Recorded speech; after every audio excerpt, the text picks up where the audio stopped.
bongga, nakakaloka.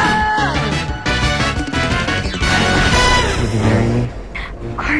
Of course I will. Papahulugin ko muna ang loob niya sa akin. Tapos, kukunin ko yung milyones niya. And then it's goodbye Facundo and goodbye Melissa. Diba? Anong kailangan mo sa akin? Gipit na po ako. Kailangan ko na po yung sweldo ko. Kung tutuusin, kulang pa ito sa mga pinula. Hindi mo naiintindihan. Hindi naman to para sa akin eh. May nangangailangan ng tulong ko.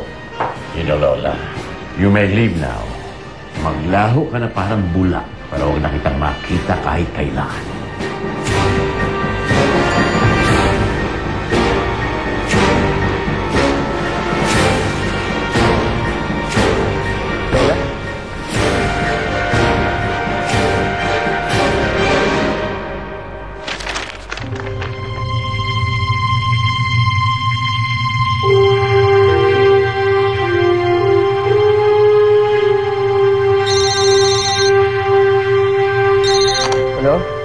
Facundo, pinapatawag ka ngayon ni Don Aguirre. Doon ka na raw sa office niya, dumiretso. Sir, sandali lang po. As in ngayon na daw. Yes, sir.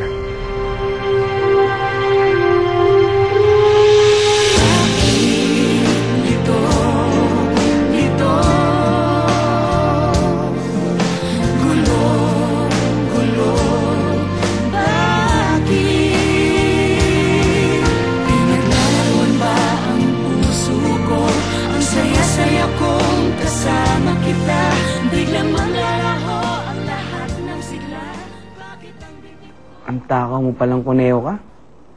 Buti na lang, mura tong kangkong.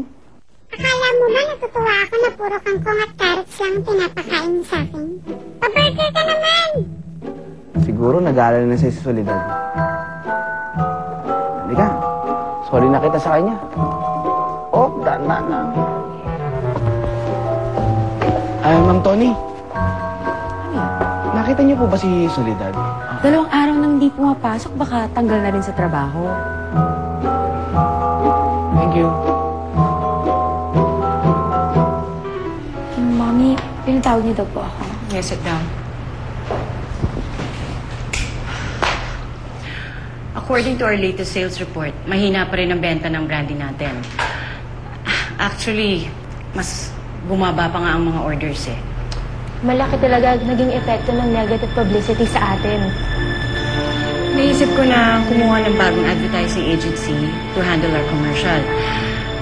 Ngayon, gusto ko maging involved ka in this project. Me? Yes. You're an artist, right? Ngayon, may papakita mo ng talent mo. Diretsong magre-report sa'yo ang Capital One Agency and ikaw din ang mag-a-approve ng mga ideas nila. Hindi ba si Miss Cathy head ng marketing? I mean, isn't that her job? Dati, I'm now assigning it to you. Sabi nga nila, the best way to a man's heart is through his stomach. Nako, Pato, pag natikman mo tong luto ko, I'm sure, nako, magkakagusto ka sa'kin. Tikman ko lang, matikman na. Ang sarap! Come on! Hit it!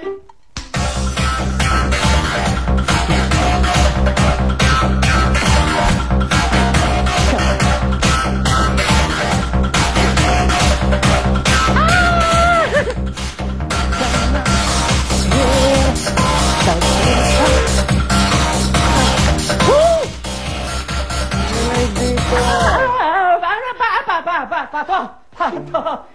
Ang aga mo naman yata umuwi. Half day ka ba? Hindi, may meeting ako eh. Umuwi lang ako kasi may nakalimutan kong file dito. Ano yan? Parang sarap yan ah. Siyempre, ako nagluto niyan. Alam mo ba, ginawa ko yan para sa'yo kasi bilang pasasalamat dahil tinanggap mo bilang flatmate. Kaya thank you ah. Okay lang yun. Salamat. Okay lang yun. Thank you. Ito naman. Teka. Sige na. Po ka na dyan at paghahanda kita. Sige. Malalate na ako sa meeting ko eh. Besides, nagda-diet ako ngayon. Tumataba ako ngayon. Hindi na. Ang diet, tignan ko nga. Ano i-diet mo dyan? Ay. Ganda-ganda ng katawan mo. Dahil, init.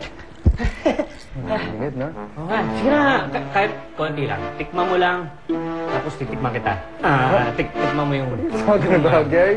Hindi, you know what, by the way, I saw Lola kanina sa office. Si Lola, nakausap mo ba? Anong sabi? Hindi eh, kusog na si Don Aguirre at si Gaston eh. Pinilas agad.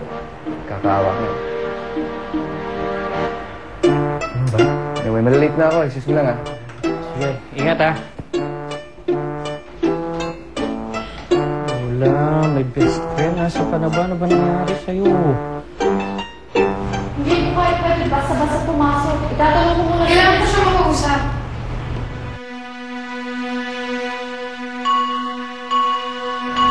Lola? Mahigit 1 linggong hindi ka pumasok. Mahigit 1 linggong wala kaming narinig sa iyo. Abo, daig mo pa ang sundalong missing in action. Mahigit din 1 linggong nakatenga ang trabaho. Sorry po, sir. Meron lang akong importanteng bagay na iniskaso last week. Wala akong pakialam kung gaano man ka-importante yun. Hindi mo dapat pinabayaan makasagabal yon sa trabaho. What's wrong with you, Facundo? Hindi ka naman dating ganyan. You're right, Lolo. Hindi naman dating ganyan yan si Facundo eh. Weh, kakilala lang si Lola.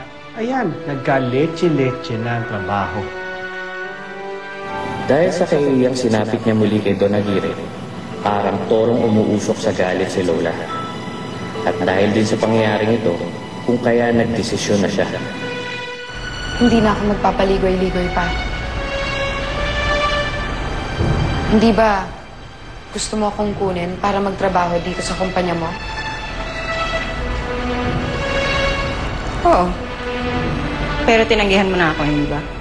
Hindi mo alam ang pinagsasabi mo, Gaston. Oh, totoo naman, di ba? Pag pumapalpak si Lola dito, lagi mong pinagtatanggol. Oh, yung pinatalsik, ano ka? Bigla ka lang nag-awol. Dinamdam mo yata masyado kaya hindi ka nagpapasok eh. Is this true, Facundo?